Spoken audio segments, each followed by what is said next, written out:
أعوذ بالله من الشيطان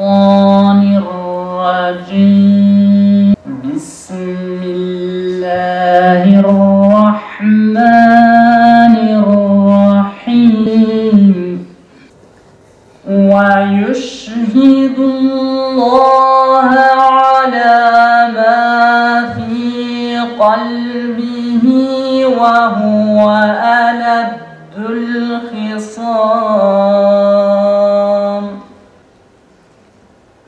وإذا قيل له اتق الله أخذته العزة بالإثم فحسبه جهنم. Öyle yapmaya çalıştım. İnşallah anlatacaklarım böyle hepimiz için bir faydalı olur diye düşünüyorum. Orta Doğu siyasallaştırılarak, coğrafik bir kavram siyasallaştırılarak burada İslam alemiyle eş anlamlı hale getirildi. Doğrusu onun için biz Orta Doğu kavramını kullanmıyoruz. İslam alemi diyoruz. Onlar açısından meseleyi anlattığımızda Orta Doğu demek durumunda kalıyoruz. Zira biz onların kavramlarıyla düşünmemeye çalışacağız. Kavramlar düşüncenin evidirler. Düşüncenin hanesidirler. Bir yönüyle düşüncenin şekil bulmuş vaziyetidirler. Biz kendi fikirlerimizi, kendi düşüncelerimizi onların çatısı altına koymamaya çalışacağız. Onların hanesinde barındırmamaya çalışacağız.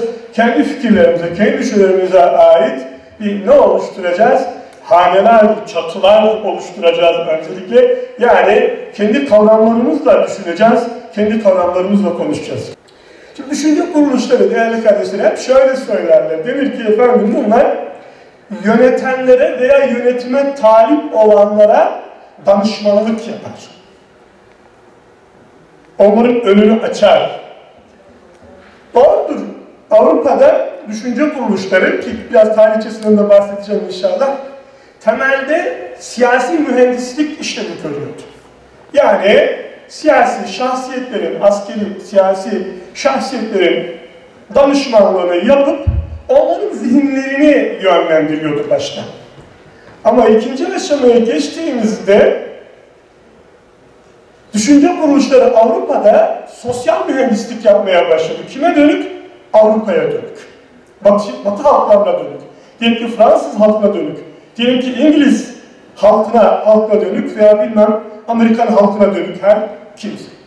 Ama öyle bir noktaya geldik ki değerli gençler, şimdi düşünce kuruluşları siyasal mühendisliği aştı. Batıya dönük sosyal mühendisliği de aştı. Şimdi bize dönük sosyal mühendislik yapıyor. Bizim zihnimizi yönetmeye çalışıyor. Bakıyorsunuz ki Amerikan merkezli bir düşünce kuruluşu bir fikir üretiyor. Bu fikriyle sadece bilmem George Bush yönetimini etkilemiyor. Onu bize de taşımaya başladı. Şimdi o İslamifobi önce bizde vardı, sonra Batı'ya gitti, malumdur. Şimdi o bizdeki İslamifobi bir bakıma şimdi Batı'ya taşındı. Bunu yöneten birileri vardır, bunu idare eden birileri vardır. Şimdi dün bizde başörtüsü yasakları vardı, şimdi Avrupa'ya taşındı bunlar. Bir şeyler değişiyor esasen. Üzülmeyin bunlar büyük gelişmelerdir. Eskiden onlar efendiydi, paşaydı, beydi. Birilerine İslam düşmanlığını yaptırıyorlardı. İçimizden birileri. Ama elhamdülillah artık içimizde İslam düşmanlığı yaptıracak birilerini bulamıyorlar da kendileri yapmak zorunda kalıyor. Tesettüre doğrudan Avrupalı müdahale ediyor. Bu çok büyük bir gelişme. Bizim içimizde bunu artık bulamamaları, bu konuda kendi projelerin işlevsizleşmesi çok büyük bir gelişme. Kendi fikirlerine eskiden başkalarını hizmetkar yapıyorlardı. Şimdi kendileri kendi fikirlerine hizmet etmek zorunda kalıyorlar. Zira onların fikrine hizmet edecek adam kalmadı. Elhamdülillah İslam alemi bu konuda büyük bir gelişme içerisinde. Baştan söyleyeyim, umutsuzluğa hiç kapılmaya gerek yok. Burada umutsuz olmak doğru değildir, yerinde değildir. Gelişmeler de bu yönde değildir. Siz hep tırnak içinde anlayın. Müsteşriklere gitmeden düşünce kuruluşunun işlevi anlaşılmaz. Meşhur Filistinli yazar, kendisi de Hristiyan, diyor ki Edward Said, esasen bir müsteşriğin bir İsrail generalinden farkı, bir İsrail generalinin top, tüfek kullanması, bir müsteşriğin ise kalem kullanmasıdır diyor. Arada sadece bu kadar fark var diyor. İkisi de sömürge için çalışır. Temelde müsteşrikler bizim coğrafyamıza geldiklerinde, inanır mısınız, elimizde var. Mezar taşlarını okuyorlar, mezar taşları. Daha 19. yüzyılda gelmişler, Lübnan kıyılarını dolaşmışlar, Suriye'yi dolaşmışlar, adamların işi gücü yok. Kitabeleri okumuşlar. Camilerdeki o levhalar, minarelerdeki o yazılı o şey, kitabe diyoruz malum. Sizce? Kitabeleri okumuşlar. Hepsini arşivleyip kaydetmişler. İlk düşünce kuruluşları müsteşriklerdir. Müsteşrikler ne yaptılar? Birinci nesil İslam alemini sömürgeleştirdiler. Bilginin efendisi, insanlığın efendisidir. Bu, ikra emri nazil olduktan sonra böyledir artık.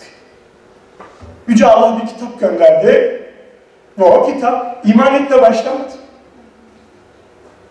Ve oku dedi. Dikkat dedi. Sen bundan sonra bilgi çağındasın.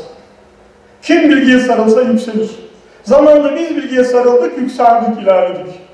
Sonra bahsedeceğim yine, biz terk ettik, onlar sarıldılar, onlar ilerlediler. Onlar yol aldılar.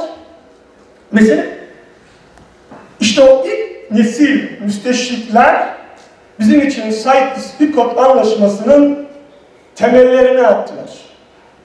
Ne oldu? Birinci Dünya Savaşı'na sona erdiğinde maalesef İngilizler İslam aleminin iki şeyine el koydular. Bir, maddi değerine, petrollerine. İki, manevi değerlerine. Nedir onlar? İki büyük mukaddes yer. Hem Hicaz bölgesine, Harameyn'e el koydular, hem Kudüs'e el koydular. 20'li yıllara kadar. Ama sonra bu müsteşriklerin yerini düşünce kuruluşları aldı. İkinci Dünya Savaşı sonrası düşünce kuruluşlarının işlevi İsrail'in yerini sağlamlaştırmaktı. Neydi İsrail? İsrail aramıza konmuş bir belaydı, bir musibet. O günden bu yana, 1948'den sonra, ta bugüne kadar her hususun bir sebebi vardır. İsrail'in güvenliği. Efendim, İsrail'in güvenliği için biz buna müdahale edemeyiz. İsrail'in güvenliği için biz müdahale etmek zorundayız. İsrail bunu istemiyor, İsrail bunu istiyor. Bütün o İslam coğrafyası her yönüyle dönecek, dolaşacak, daima İsrail odaklı olarak gelişecek. Bir yıl içinde 2000 kez bir Amerikan düşünce kuruluşu, ama nasıl bir Amerikancılık? İsrail'le ilişkili, İsrail tarafından destekleyen bir Amerikan düşünce kuruluşu 2000 kez kongre üyeleriyle buluşmuş, bilmem çalışmalar düzenlemiş. Bir bildiri yayınladılar, dediler ki bu yeni dünya düzeni Amerikan lehine değildir. 2000'li yıllara doğru. Bu dünya düzeni bozulmalı. Burada ana strateji, ana hedef düzenin bozulmasıydı. Ne olmuştu? Bir önceki düzen Sovyet karşıtı oluşmuştu. Dolayısıyla İslam aleminde bazı güçlü devletlerin varlığına tahammül etmişlerdi. Demişlerdi bu devletler olabilir, yani ne yapalım? Karşımızda Rusya var, biz Rusya ile baş edebilmek için burada bu devletler var olmalı. Diyorlardı ki artık bizim bu devletlere ihtiyacımız yok. İslam aleminde böyle güçlü, ayakta durabilecek, kendi idare edebilecek devletlere bizim ihtiyacımız yok. Bu düzen bozulmalı.